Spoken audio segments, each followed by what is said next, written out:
Hello friends, welcome to सफलता मंत्र। आज सुबह की क्लास में एक बार फिर से आप सभी लोगों का बहुत बहुत स्वागत करते हैं। और जैसा कि आप सभी को पता है, सुपर टेट की लगातार क्लासेस एक बार फिर से हमने कंटिन्यू कर दी और इसमें आपको सबसे इम्पोर्टेंट जो कि आपके 25 से 30 मार्क्स कवर करेगा करंट अफेयर का पोर्शन स्टार्ट कर दिया है। इसके अलावा शाम को आपको यूपी टेट की क्लासेस भी जल्द ही स्टार्ट कर देंगे, जिसमें हम उसके अलग अलग टॉपिक के अलग अलग सब्जेक्ट के क्वेश्चन को और टॉपिक बाय टॉपिक तैयारी को शुरू करेंगे।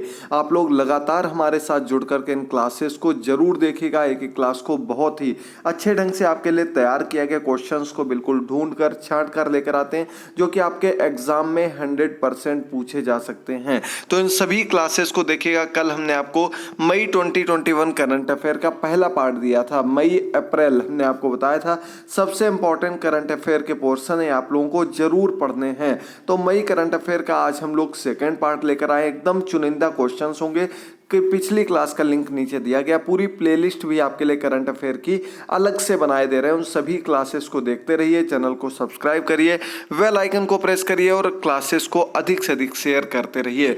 तो दोस्तों, आज का पहला क्वेश्चन आपके सामने आ चुका है, देखिएगा जल्दी से। पहला क्वेश्चन दिया गया, विद्यार्थियों के स्किल डेवलपमेंट के लिए किस राज्य द्वारा औरो स्कॉलरशिप प्रोग्राम लॉन्च किया गया? तो दोस्तों, इसे नाम दिया गया औरो स्कॉलरशिप प्रोग्राम। तो ये आपका त्रिपुरा राज्य में लॉन्च की गई एक स्कॉलरशिप की योजना है, यानी कि बच्चों को स्कॉलरशिप देने के लिए शुरू की गई एक योजना है। और ये त्रिपुरा के शिक्षा मंत्री जी के द्वारा शुरू की गई। लेकिन ये किस संस्था के द्वारा शुरू की गई, ये भी एक इंपॉर्टेंट क्वेश्चन बनता है। जैसा कि आप लोग नाम देख रहे हैं, औरो नाम से है, यानी कि ये अरविंदो सोसाइटी के द्वारा शुरू की गई एक स्कॉलरशिप की योजना है, जो कि त्रिपुरा राज्य में हाल ही में लॉन्च की गई। वहां के बच्चों को क्विज देने होंगे और क्विज के माध्यम से जो भी बच्चे क्विज पास कर लेंगे उनको 1000 रुपए तक की मंथली स्कॉलरशिप अरविंदो सोसाइटी के द्वारा दी जाएगी। अगला आपका सेकंड नंबर क्वेश्चन है, किसे यूनेस्को विश्व प्रेस स्वतंत्रता पुरस्कार 2021 से सम्मानित किया गया? दोस्तों, एकदम सिलेक्टेड क्वेश्चन है, जरूर आप लोग याद कर लीजिएगा। पुरस्कार से एक क्वेश्चन जरूर बनता है और इसी प्रकार के पुरस्कार पूछे जा सकते हैं। तो दोस्तों, विश्व प्रेस स्वतंत्रता पुरस्कार दिया गया मारिया रेसा को। इन्हें इस रूप में भी जाना जाता, खोजी पुरस्कार के रूप में इस पुरस्कार को जानते हैं। यानी कि अपनी जान को हथेली पर रखकर जो रिपोर्टिंग की गई हो, जो खतरनाक रिपोर्टिंग की गई हो अलग अलग क्षेत्रों से संबंधित, तो इन्होंने CNN अखबार और फिलीपीन अखबार के लिए ये अपनी रिपोर्टिंग की है। और ये मारिया रेसा इनका नाम है, जिन्होंने यूनेस्को विश्व प्रेस स्वतंत्रता पुरस्कार 2021 अपने नाम किया है। चलिए आगे बढ़ते हैं अगले क्वेश्चन पर। थर्ड नंबर क्वेश्चन है, किसे Italian football club as Roma का कोच बनाया गया? तो दोस्तों, आपको पता होगा फुटबॉल के अलग अलग देशों में क्लब होते हैं, अलग अलग क्लब होते हैं। जैसे हम लोग IPL में टीम बनाते हैं, ठीक वैसे ही बड़े बड़े क्लब होते हैं जहां फुटबॉल का ज्यादा प्रचलन है। इसमें इटालियन क्लब है जिसका नाम एज रोमा जिसका नाम है। इसके कोच बनाए गए जोस मोरिनो, जो कि एक फुटबॉलर के रूप में जाने जाते थे। इन्होंने हाल ही में मैनेजर या कोच के रूप में जाना जाएगा। एज रोमा जो कि क्लब का नाम है, इसके जो मैनेजर बनाए गए हैं, कोच बनाए गए हैं, जोस मोरिनो इनका नाम है, याद कर लीजिएगा। अगला आपका फोर्थ नंबर क्वेश्चन है, ICC ने श्रीलंका के किस पूर्व खिलाड़ी एवं कोच पर 6 वर्ष का प्रतिबंध लगा दिया है? तो दोस्तों, आपने नाम सुना होगा तुमान या नुमान जोएसा, ये इनका नाम है, जिन्हें हाल ही में ICC के द्वारा 6 वर्ष के लिए प्रतिबंधित कर दिया गया है। इन्होंने मैच फिक्सिंग की थी, इनके ऊपर मैच फिक्सिंग का आरोप था और ये 2017 में UAE में खेले गए T10 मैच के दौरान इन्होंने ये फिक्सिंग की थी। यानी कि 10-10 ओवर का मैच था, उस समय ये टीम के कोच थे और कोच के रूप में ही इन्होंने ये फिक्सिंग के आरोप इन पर लगाए गए, जिसके बाद ICC ने इनको 6 वर्ष तक के लिए प्रतिबंधित कर दिया है। आगे बढ़ते हैं 5 नंबर क्वेश्चन पर, वर्ल्ड स्नूकर चैंपियन 2021 किसने जीता? तो दोस्तों, स्नूकर गेम आप सभी लोगों ने देखा होगा और आपको बता दें, स्नूकर की जो वर्ल्ड चैंपियनशिप होती है उसमें आपके इंग्लैंड के प्लेयर मार्क सेल्वी ने अपने नाम की है। हालांकि दूसरे प्लेयर भी इंग्लैंड के ही थे। इन दोनों के बीच चलने वाली इस चैंपियनशिप में मार्क सेल्वी ने ये मुकाबला अपने नाम किया और ये अभी तक 4 बार ये चैंपियनशिप अपने नाम कर चुके हैं। आगे बढ़ते हैं 6 नंबर क्वेश्चन पर। किस देश ने खुद को इबोला मुक्त होने की घोषणा की है? तो दोस्तों आपको पता होगा अभी कुछ समय पहले एक इबोला वायरस बहुत अधिक फैला हुआ था, जो कि मुख्य रूप से अफ्रीकी देशों में सबसे ज्यादा फैला था।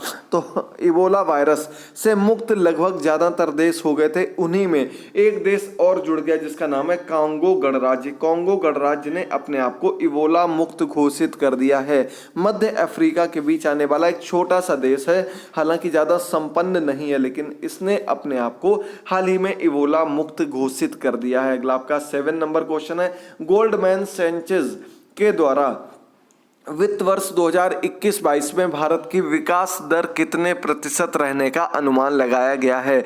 यानी कि भारत की जीडीपी की बात की जाए तो अलग अलग संस्थान, अलग अलग मैगजीन्स अपने अनुसार इसका आंकड़े बताती हैं। उन्हीं में गोल्डमैन सैचेस के द्वारा बताए गए अनुमान जो है वो 11.1% रखा गया है।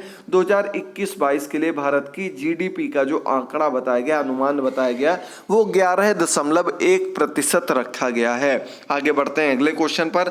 8 नंबर क्वेश्चन है। किस भारतीय एरोनॉटिकल वैज्ञानिक का निधन हो गया? तो दोस्तों आपको बता दें भी हाल ही में बहुत बड़े एरोनॉटिकल वैज्ञानिक साइंटिस्ट जिनका नाम था मानस विहारी वर्मा के रूप में इनको जाना जाता है, इनका निधन हो गया। लेकिन सबसे बड़ी बात जो आती है वो आती है कि इन्हें किस लिए जाना जाता है। तो दोस्तों आपने सुना होगा एक तेजस विमान, हल्के रूप में तेजस विमान भारत में बना, हाल ही में सबसे अच्छे विमान के रूप में, जो एक प्रकार से कह सकते हैं युद्ध क्षेत्र के लिए सबसे प्रभावी विमानों में गिना जा रहा है।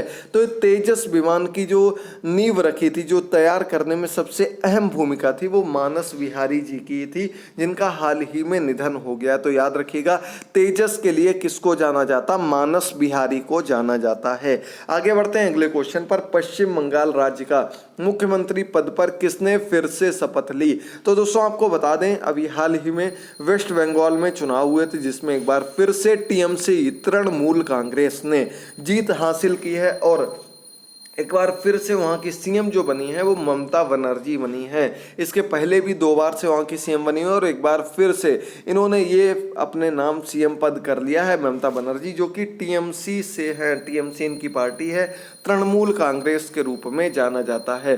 क्वेश्चन नंबर 10 आपके सामने है। देखिए दिया गया है कि भारतीय सशस्त्र बल के द्वारा एंटी कोविड-19 प्रयासों की सहायता के लिए कौन सा ऑपरेशन शुरू किया गया? तो दोस्तों आपको बता दें मई के स्टार्टिंग में एक ऑपरेशन शुरू किया गया था आर्मी के द्वारा और इस ऑपरेशन का नाम रखा गया कोजीत। कोजीत ऑपरेशन जो है कोविड-19 के अंतर्गत जो भी असुविधाएं हो रही, चाहे वो मेडिकल की हो, चाहे वो आपकी ऑक्सीजन की हो, या किसी भी चीज़ को कमी को पूरा करने के लिए कोविड-19 की महामारी से लड़ने के लिए एक ऑपरेशन किया गया भारतीय सशस्त्र बलों के द्वारा, भारतीय इंडियन आर्मी के द्वारा। इसका नाम रखा गया कोजीत। इस ऑपरेशन का नाम रखा गया, याद कर लीजिए, कर्नल कनितकर जो थे वो इस ऑपरेशन की बागडोर अपने हाथ में लिए थे। अगला क्वेश्चन आपके सामने है। स्वास्थ्य एवं आरोग्य ऋण योजना की शुरुआत किसके द्वारा की गई? तो दोस्तों ये ऋण योजनाएं शुरू की गई, ये योजनाएं भी आपकी कोविड-19 से संबंधित हैं। हाल ही में सिडबी ने, जो कि आपके लघु उद्योग से संबंधित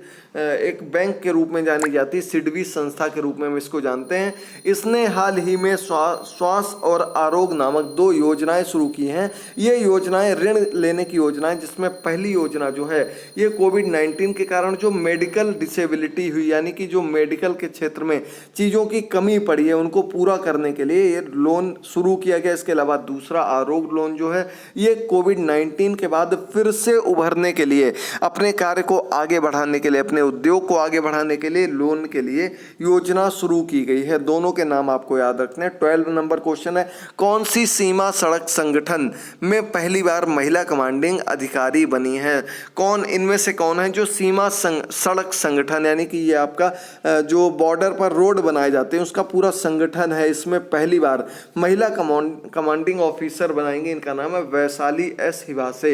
इन्हें हाल ही में BRO का कमांडिंग ऑफिसर नियुक्त किया गया। अगला आपका 13 नंबर क्वेश्चन है। विश्व का सबसे लंबा पैदल यात्री पुल का निर्माण कहाँ पर हुआ है? तो दोस्तों आपको बता दें, पिछले 2 वर्षों से विश्व के सबसे लंबे पैदल यात्री पुल का जो निर्माण चल रहा था वो पुर्तगाल में चल रहा था, जिसे हाल ही में खोल दिया गया है। वहाँ पर एक प्रसिद्ध नदी के ऊपर लगभग 500-600 फीट की ऊंचाई पर एक 1700 मीटर यानी कि लगभग 1.7 किलोमीटर का ये एक पैदल यात्री पुल बनाया गया है। इस पुल की लंबाई 1.7 किलोमीटर है। इसी वजह से सबसे लंबे पुल के रूप में जाना जा रहा है, जो कि पुर्तगाल में बनाया गया है। नाम याद कर लीजिएगा। चलिए आगे बढ़ते हैं 14 नंबर क्वेश्चन पर।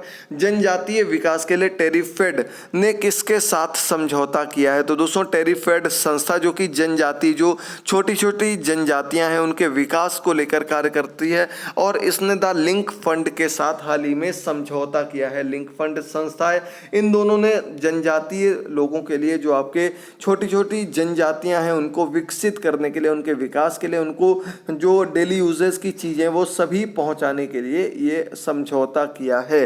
15 नंबर क्वेश्चन की ओर हम लोग बढ़ते हैं। डॉक्टर जोगिंदर दयाल का निधन हो गया, वे किस क्षेत्र से संबंध रखते थे? तो दोस्तों अभी हाल ही में डॉक्टर जोगिंदर दयाल का निधन हो गया। आपने काफी लोगों ने इनका नाम जरूर सुना होगा, और ये मुख्य रूप से राजनीति के क्षेत्र से जुड़े हुए थे, कम्युनिस्ट पार्टी के नेता थे। आपको बता दें दोस्तों, कम्युनिस्ट सीपीआई पार्टी है, इस पार्टी के लीडर के रूप में इनको जाना जाता था, जोगिंदर दयाल को, जिनका हाल ही में निधन हो गया। अगला आपका 16 नंबर क्वेश्चन है। डीआरडीओ के द्वारा कौन सी एयर टू एयर मिसाइल का सफलतापूर्वक परीक्षण किया गया? तो दोस्तों एयर टू एयर मिसाइल है पाइथन 5, इसका 5th वर्जन है। पाइथन इसकी मिसाइल का नाम है, और इस पाइथन 5 का हाल ही में तेजस विमान के साथ एक कोलैबोरेशन करके तेजस विमान पर इसको लगा करके एक सफल परीक्षण किया गया। किसके द्वारा? डीआरडीओ के द्वारा। और अगर हम बात करें पाइथन कहाँ की मिसाइल है, तो आपको बता दें दोस्तों इजराइल के द्वारा बनाई गई एक मिसाइल है। इजराइल देश के द्वारा बनी एक बहुत ही कह सकते हैं हम लोग आधुनिक मिसाइल के रूप में इसको जाना जाता है। पाइथन नाम है इसका। अगला आपका 17 नंबर क्वेश्चन है। इस समय भारत कई देशों से अपने रिश्ते और अच्छे करने में लगा हुआ, उसी से संबंधित क्वेश्चन है कि भारत किस देश के साथ विदेश मंत्री व रक्षा मंत्रियों के बीच 2+2 मंत्री स्तरीय बातचीत संवाद शुरू करने का फैसला किया है? तो दोस्तों ये 2+2 यानी कि 2-2 मंत्रियों पर की आपस में चर्चा का लेकर एक फैसला किया गया, और ये रूस के साथ किया गया। जी हाँ दोस्तों, भारत और रूस के बीच इस संवाद को शुरू किया गया। अगला आपका 18 नंबर क्वेश्चन है। कृषि मंत्रालय के अनुसार वित्त वर्ष 2021-22 में अनाज उत्पादन का लक्ष्य कितना रखा गया है? तो दोस्तों कृषि मंत्रालय के द्वारा ये अनाज उत्पादन का जो लक्ष्य रखा गया 307 मिलियन टन का ये लक्ष्य रखा गया है। इतना ज़्यादा अनाज उत्पादित किया जाए इस वर्ष, ये एक प्रकार से इसका लक्ष्य रखा गया। दोस्तों इन सभी क्वेश्चंस को बहुत अच्छे से समझिएगा, याद करिएगा। आपके अन्य सब्जेक्ट की क्लासेस भी बहुत जल्द आपको देने वाले हैं। बाकी सभी लोग हमारी पूरी प्लेलिस्ट में अभी तक की क्लासेस को देख सकते हैं। सुपर टेट, यूपी टेट सभी की अलग अलग प्लेलिस्ट बनी हुई है। यूपी टेट में यदि आप लोग केवल स्टार्टिंग में क्वेश्चन चाहते हैं तो कमेंट बॉक्स में कमेंट करके बताइएगा, ताकि पहले हम आपको कुछ क्वेश्चंस करा सकें और आगे की क्लासेस चैप्टर वाइज क्लासेस भी आपकी जल्द से जल्द स्टार्ट कर सकें। 19 नंबर क्वेश्चन है। 3 मई को विश्व भर में कौन सा दिवस मनाया जाता है? तो दोस्तों 3 मई को अंतर्राष्ट्रीय प्रेस स्वतंत्रता दिवस के रूप में मनाया जाता है। आप लोग क्वेश्चंस को बहुत अच्छे से देखिएगा। कल हमने आपसे क्वेश्चन किया था, यानी कि कल की क्लास में हमने क्वेश्चन आपको पढ़ाया था, स्पुतनिक वी जो वैक्सीन है ये किस देश की वैक्सीन है, जो कि हमने कल आपको पढ़ाया था। ये हमने आज कम्युनिटी टैब में क्वेश्चन पूछा है, तो इसका आंसर आप लोग कम्युनिटी टैब में जाकर के जरूर दीजिएगा दोस्तों, लिंक आपको नीचे मिल जाएगा। अगला आपका 20 नंबर और आज का अंतिम क्वेश्चन है। एशियाई खेल 1982 में किस स्वर्ण पदक विजेता का हाल ही में निधन हो गया? तो दोस्तों 1982 के जो एशियाई खेल हुए थे उनमें स्वर्ण पदक टीम के साथ और इंडिविजुअल सिल्वर मेडल जीतने वाले प्लेयर का नाम था गुलाम मोहम्मद खान। इनका हाल ही में कोविड-19 के कारण निधन हो गया है। आपको बता दें दोस्तों, ये घुड़सवारी से संबंधित एक महत्वपूर्ण खिलाड़ी के रूप में जाने जाते थे। इन्होंने कई खिताब अपने नाम के, bronze medal, silver medal, gold medal सब कुछ जीत चुके थे, और ये 1982 में मुख्य रूप से स्वर्ण पदक के लिए जाने जाते हैं। गुलाम मोहम्मद खान, हाल ही में इनका निधन हो गया। आज के सभी क्वेश्चंस कंप्लीट कंप्लीट होते हैं। ये हमारा आइकन है, आप लोग हमारे चैनल को जरूर सब्सक्राइब करिएगा, बेल आइकन को प्रेस करिएगा और अपनी सटीक तैयारी हमारे साथ मिल करके करिएगा। आप हमारी मोबाइल ऐप पर यूपी टेट, सुपर टेट और एनसीईआरटी के कंप्लीट नोट्स प्राप्त कर सकते हैं, लिंक नीचे दिया गया है। साथ ही साथ टेलीग्राम पर भी जुड़िएगा, इन क्लासेस की पीडीएफ आपको बिल्कुल फ्री में टेलीग्राम पर और हमारी मोबाइल ऐप पर अपलोड कर दी जाएंगी, वहां से आप लोग इनको जरूर प्राप्त कर सकते हैं। थैंक यू दोस्तों, गुड बाय, टेक केयर।